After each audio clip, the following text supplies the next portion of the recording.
sure you're producing more ping and resonance, sing more forward, and the lower parts seem more open. And in this one, for example, it's always very open. And pingy. And pingy. But not too pingy. Yeah. But let's start with this one. So we'll do this one now. Yeah, so one at a time. So, the low will be very airy. Yes, very open. Oh, well, take off a little bit of that bite, maybe. Oh. Yeah, not too much bite. You have a lot of bite down there. I have a lot of natural bite on my ears. I don't really do that. Yeah. Menacing breath, little feel. Yeah, a little bit.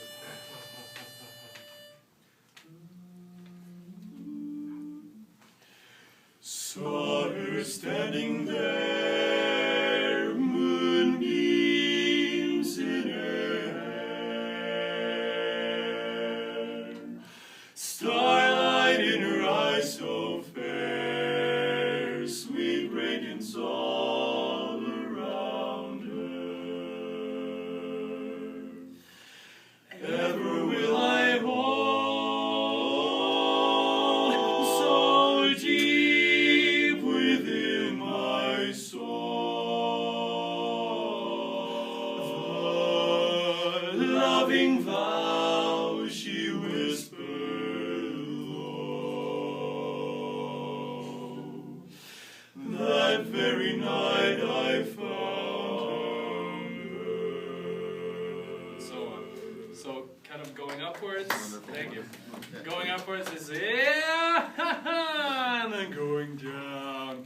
It's more like this. And we haven't really tried this before. And what I realized is that we sound a lot more like acoustics singing like this.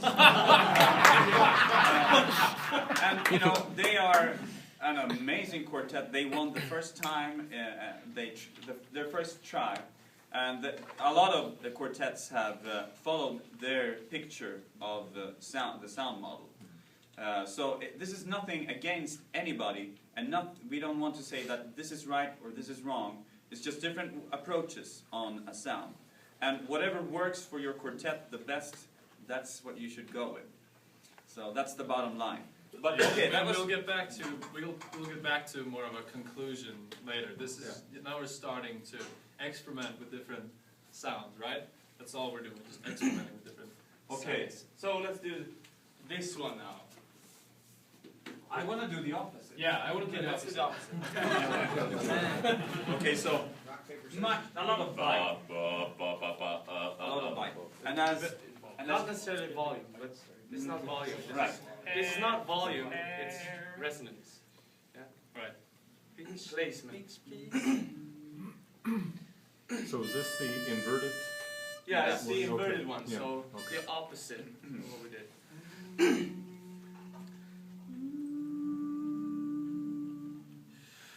Saw her standing there, moonbeams in her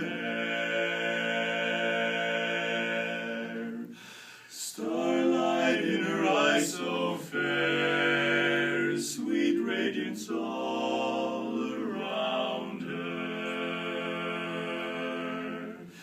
Ever will I hold so deep within my soul that loving vow she whispered low. That very night I found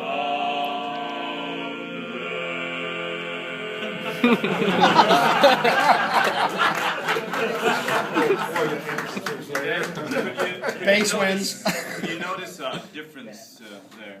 Oh yeah. As we went down, we tried to put a little bit of bite and Forward. edge. on Forward the- placement. Yeah, forward placement. Forward placement. Yeah. You know, we still try to like make a good job of the song. We don't want to make it look too silly, but still want there to be a difference for you. So it's kind of tricky. Sometimes it sounds like it could really work in a good quartet sound, but sometimes it's maybe too much. I kind of recognize their sound there. Yeah. You do you want to go for I something? mean, for me, this is something that I would be pretty comfortable. You know, just put a little bit more bite in my lower registry and open it up a bit when I. Yeah. So, Yeah. I feel at home in this triangle. Now let's be all kind of middle placement, no matter where in our range or in the chord we are. Just something very kind of normal that feels very. You're not trying to do anything. We're just trying to sing it kind of middle placement.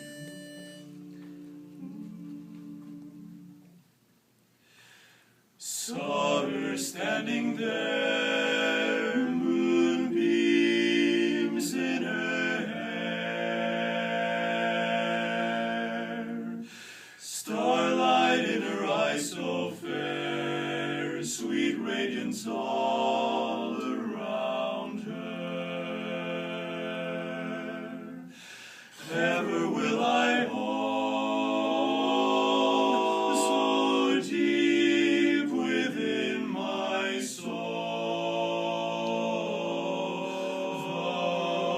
the loving vow she whispered low.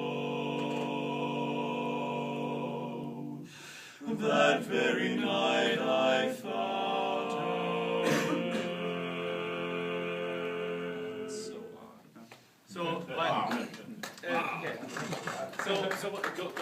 by this model, you don't change, no matter what placement, depending on what register you're singing in. So you're sort of singing. We were trying at least. Yeah. And it's pretty difficult. Naturally, it's impossible, but it's pretty. You don't emphasis on making a very bright sound or a very, big and airy sound. Rasmus, on Monday you used the term wall of sound. What did you mean by that? Oh, Can we demonstrate not doing wall of sound? that might be hard, but we can try. it's all we've done for the past. Okay. Yeah. Okay. So a wall of sound is where there's a complete. The quartet sound is just so thick. There's no holes in the quartet sound. It's a wall of sound. And it's a complete legato of. Okay, we can try. Do like two opposites. Wall of sound and then. So it really applied to all those three.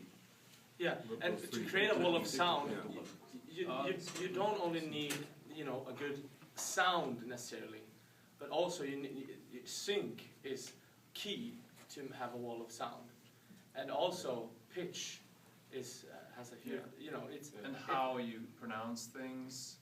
Barber shoppers tend to pronounce things like this because it creates a wall of sound. When you don't like chew your words. Continuum. Let's try to not wall of sound. Saw her standing there, moonbeams in her hair, starlight in her eyes so fair, sweet radiance all around her. Oh, it's so hard not to. It's like I guess what we're trying to do is to chop it up a little bit and still trying to sing it pretty. But So you can hear it's a lot in the consonant sound. Saw her standing. It's a lot in the didn't have any continuation of carry it. forward the way the other. You really want it to be like a continuation of every phrase. There's no gaps or no holes. Yeah. I would say Not any unintentional holes. Yeah. So you can use pauses and things to create tension and things like that, but you just want it to be a steady flow throughout the entire song and never feel like you're being interrupted by things. Yeah, I can hear the difference. Even within the wall of sound, you keep it going even during a breath. Saw her standing there, moonbeams in her hair, starlight. You just keep the sort of there's no sound. It's still the energy of the sound. How you take a breath has a huge impact on the wall of sound. Just as you said. So it's to have a good wall of sound. Then all these elements have to fit together. It takes so long. So it's, you know, it's not just, you can't just do one thing really well, it's really like all of the things combined. Yes. Were there certain rehearsal techniques or drills that you guys would do, either individually or as a quartet, to work on your wall of sound over the past 3-4 years? Was it more mental imagery like you were just talking about? Yeah, like there's different things we've done through the different like exercises we've done with coaches and things, and really nowadays we're on to each other all the time. So you know, when we get too much into the music or like too emotional about the music, sometimes we tend to forget about these things. Can you And think then- of any of the drills that you did? Yeah, all the time? for example, And one thing we would do is take off all inflections like you know, slides or you know, the little things you would do, Style thing. Yeah. style things, and just sing it very plain, very like square, and just focus on being together. It's really boring, but just focusing on just being so together all the time. And then when you really get that together, then we put you know, go back to Put some style on it. press save and get that into our backbones, and then we can put on the style after that. So that's one example. Yeah. So, for example, a song that we had struggled with going back and forth with the wall of sound was "Yes Sir, That's My Baby," because at that point we were starting to really work on the wall of sound. It was around 2008.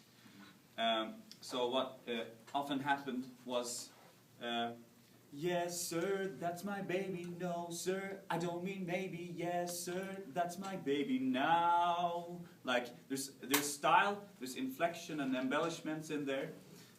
It's kind of musical, but for barbershop, you need to treat it like it's just one line. So we would say, okay, guys, let's just peel it off a little bit, make it a bit more square, and just go for, yes sir, that's my baby, no sir, I don't mean maybe, yes sir, that's my baby now.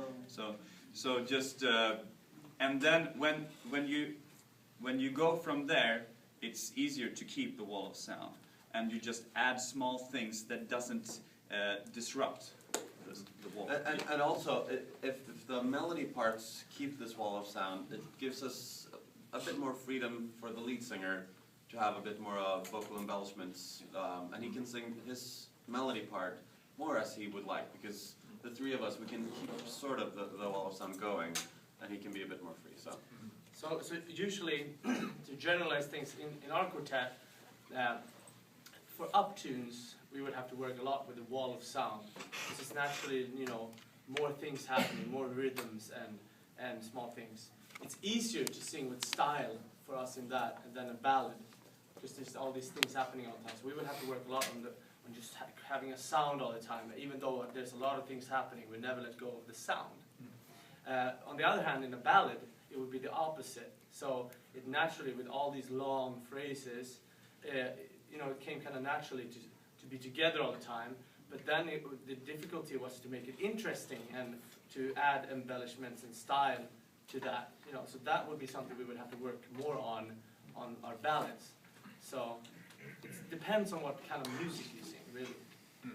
Okay, so let's see if this is working out. Let's see how Ringmasters sounded in 2008, after 1.5-ish years into barbershop, being fired up in the contest in Nashville, and how was our sound back then?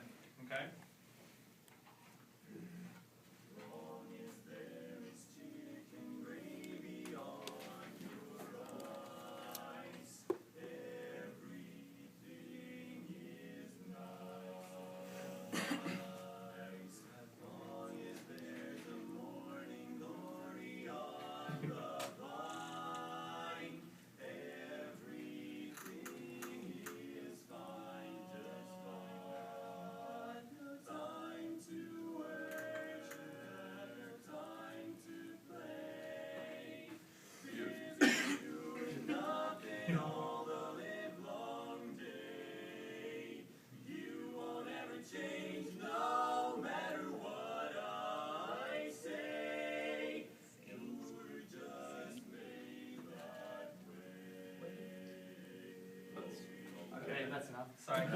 I make it louder? Sorry. Yeah. Is it up on your, or your? It's very up on mine. Okay.